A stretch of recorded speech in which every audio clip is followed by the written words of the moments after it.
হাই everyone. তো সাত্বিক ভোজত আপোনালোকক সবকে মই স্বাগতম জনাই আছোঁ। মই আজি ভেজ বিৰিয়ানী বনাব গৈ আছোঁ আৰু এইটো ভেজ বিৰিয়ানীত কোনো ধৰণৰ পিঁয়াজ নহৰু ইউজ নহয়। চ' আপোনালোকে চাই লওক, এইটো বিৰিয়ানী ৰাইচ হয়। মই জিকাই থৈছোঁ এইটো আধা ঘণ্টাৰ পৰা। আৰু ইয়াতে মই বাকী গোটেইখিনি বস্তু ৰেডি কৰি লৈছোঁ। পনীৰ কাটি কিনে ৰেডি কৰি লৈছোঁ। এইটো পনীৰ ভেজ বিৰিয়ানী হ'ব। যিসকলে পনীৰ খাব নিবিচাৰে, অকল ভেজ খাব বিচাৰে, ভেজিটেবলছৰ লগত সেইটো বিৰিয়ানীও পাই যাব। আৰু যদি কোনোবা চয়া চাপ বিৰিয়ানী বিচাৰে, যোনে যেনেকুৱা বিচাৰিব তেনেকুৱা পাই যাব।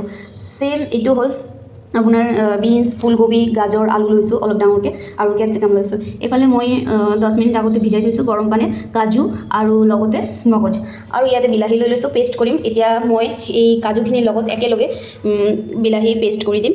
তাৰপিছত আপোনালোকক বনোৱাৰ প্ৰচেছটো দেখাম। ফ্ৰেণ্ডছ, আমাৰ তেলখিনি গৰম হৈ গৈছে। অলপমান তেল দি দিছিলোঁ ইয়াতে, ৰিফাইন তেল। আৰু ইয়াতে লাহেকৈ ফাৰ্ষ্টত আলুটো অলপমান মানে কেঁচা গোন্ধটো যাবৰ কাৰণে অলপমান ফ্ৰাই কৰি ল'ম। এতিয়া মই আলুখিনি হৈ গ'ল, এতিয়া ফুলকবিখিনি দি আছোঁ। এতিয়া মই গাজৰ আৰু বিনছখিনি অলপমান স্লাইট মানে ভাজি ল'ম, কেঁচা গোন্ধটো মৰিবৰ কাৰণে স্লাইট মানে। এতিয়া পনীৰখিনি স্লাইট মানে ফ্ৰাই কৰি ল'ম, বহুত বেছি নহয়, স্লাইট ফ্ৰাই কৰি ল'ম। আৰু আপোনালোকে দেখিছে চাগে, মই বাৰে বাৰে তেল ঢালি থকা নাই। যিখিনি তেল দিয়া গৈছিল ফাৰ্ষ্টতে, সেইখিনি তেলতে এটা এটাকৈ মই গোটেইখিনি বস্তু ফ্ৰাই কৰি লৈছোঁ। আৰু লগতে পনীৰখিনি ভাজি উঠোৱাৰ পিছত এইখিনি তেলতে বিৰিয়ানীখিনি বহাই দিয়া যাব। চ' ইমান বেছি তেলৰ দৰকাৰ নাই, যিহেতু বহুত বেছি তেল খোৱাটো আমাৰ কাৰণে ভাল নহয়। আৰু ইয়াতে মোৰ তেলৰ লগত ৰিফাইন তেলৰ লগত ঘিও মিক্স কৰা হৈছে। ত' মই ইউজ কৰিছোঁ অন্নপূৰ্ণা কোম্পানীৰ ঘি, কিন্তু মই দেখাই দি আছোঁ আপোনালোকক। এইটো ঘিটো ইউজ কৰিছোঁ অন্নপূৰ্ণা কোম্পানীৰ। পনীৰখিনি মই উঠাই থলোঁ, পনীৰ বনোৱা হৈ গ'ল ভাজা।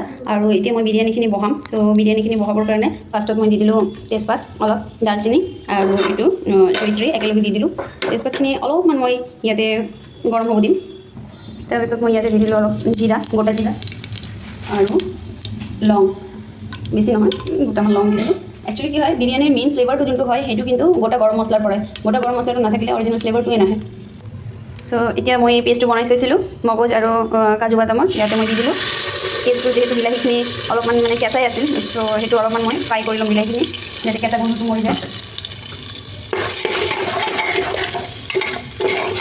তাৰ লগত মই দি আছোঁ অলপমান এইটো কষ্টুৰি মেথি, বা বহুতে মেথি পাত বুলিও কয়। ইয়াতে মই অলপমান দিলোঁ নিমখ, মানে যিখিনি লাগে আকৌ পিছত দিয়া যাব যদি মানে দৰকাৰ হয়। তাৰপিছত মই দিলোঁ হালধি অলপমান। ইয়াতে অকণমানি মই দি দিলোঁ ধনিয়া পাউডাৰ। ইয়াতে মই ইউজ কৰি আছোঁ এভৰিডে কোম্পানী ধনিয়া পাউডাৰ, স্লাইট, বহুত বেছি নহয়। আৰু ইয়াতে মই দি আছোঁ অলপমান কাশ্মীৰী লাল মিৰ্চ, ধুনীয়া এটা কালাৰ আহিবৰ কাৰণে, স্লাইট, বহুত বেছি নহয়। তাৰপিছত মই দিলোঁ অলপ স্লাইট গৰম মছলা, তিখি লাল মিৰ্চ, বিৰিয়ানী মছলা। আৰু এইটো যোনটো বিৰিয়ানী মছলা আছে গাইজ, এইটো ছানৰাইজৰ হয়। ছানৰাইজৰ যোনটো বিৰিয়ানী মছলা থাকে, আপোনালোকে ইয়াতে ইনগ্ৰিডিয়েণ্টছ চেক কৰিব। ইয়াতে কোনো ধৰণৰ পিঁয়াজ নহৰু ইউজ নহয়। বাকী বহুত কোম্পানী আছে যেনেকৈ MDHৰ বিৰিয়ানী মছলাত পিঁয়াজ নহৰু থাকে, একবাৰ চেক কৰি ল'ব। এইটো মই দি আছোঁ জিৰা পাউডাৰ। চ' বহুত কম পৰিমাণে আমি মছলাখিনি ইউজ কৰিছোঁ। এতিয়া জাষ্ট আমি মানে কাজু, টমেটো পেষ্ট, এইখিনি বস্তুটোৰ পৰা তেলটো ওলাই যাবৰ কাৰণে আমি ৱেইট কৰিম। তো অলপমান পানীটো শুকাব দিম। তো গাইজ আপোনালোকে দেখা পাই আছে, তেল এৰি আছে বস্তুখিনি, পেষ্টটো মছলাটো ছিটি আছে ওপৰৰ ফালে। তো মোৰ মায়ে কৈ আছে যে মানে যেতিয়া মছলাটো ওপৰৰ ফালে ছিটি যায় গম পাব লাগে তেলটো ওলাই আছে বস্তুটো। চ' বহুতখিনি হৈ গ'ল, তেল আপোনালোকে দেখা পাইছে চাইড ওলাইছে। এতিয়া আমি কি কৰিম, আগতে ভাজি থোৱা চব্জিখিনি আমি দিম ইয়াতে। চ' আগতে ভাজি থোৱা চব্জি এইটো আমি এতিয়া দিম এটা এটাকৈ। চ' ফাৰ্ষ্টত আমি এইটো দিলোঁ ফুলকবিখিনি, আৰু লগতে এইটো বিনছ আৰু গাজৰখিনিও দি দিলোঁ, আৰু তাৰ লগত আলু দি দিলোঁ। চব দিয়া হৈ গ'ল। এতিয়া আপোনালোকে দেখা পাই আছে যে বস্তুখিনি দিয়াৰ পিছত বহুত ধুনীয়া মানে কালাৰ এৰিছে চব্জি, বহুত ধুনীয়া। আমি চব্জিৰ লগত অলপ জাষ্ট মিক্স কৰি ল'ম বস্তুখিনি। চব্জিৰ লগত বস্তুখিনি অলপ মিলি যাবৰ কাৰণে আমি ৰখি আছোঁ। তো আমাৰ বস্তুখিনি গোটেইখিনি ফ্ৰাই হৈ গৈছে। এতিয়া চব্জিও মানে তেল এৰি আছে, চাওক এইখিনি টাইমত চব্জিও তেল এৰি দিছে। এতিয়া আমি কি কৰিম, আমি যে ভিজাই থৈছিলোঁ চাউলখিনি আমি দি দিম। এইটো আমাৰ ভিজাই থোৱা বাসমতী চাউল হয়, চাউলখিনি আমি দি দিম। তো আমি চাউলখিনি দি বস্তুখিনি লাৰি দিলোঁ, এনেকৈ ইমান ধুনীয়া হৈ আছে কালাৰটো চাওক আপোনালোকে। আৰু লগতে আমি ইয়াতে দিলোঁ অলপ মানে হেৰি গোলাপ জল অলপ দি দিলোঁ, আৰু কেওৰা জল। মেইন হ'ল গোলাপ জল, কেওৰা জল, যোনটো মানে ফ্লেভাৰটো আনে, আৰু কেশৰ আমি লাষ্টত দিম। চ' এইটো আমি অলপমান কেওৰা জল দি দিলোঁ, গোলাপ জলো দিয়া হৈ গ'ল। আমি লাষ্টত ঘি এড কৰিম।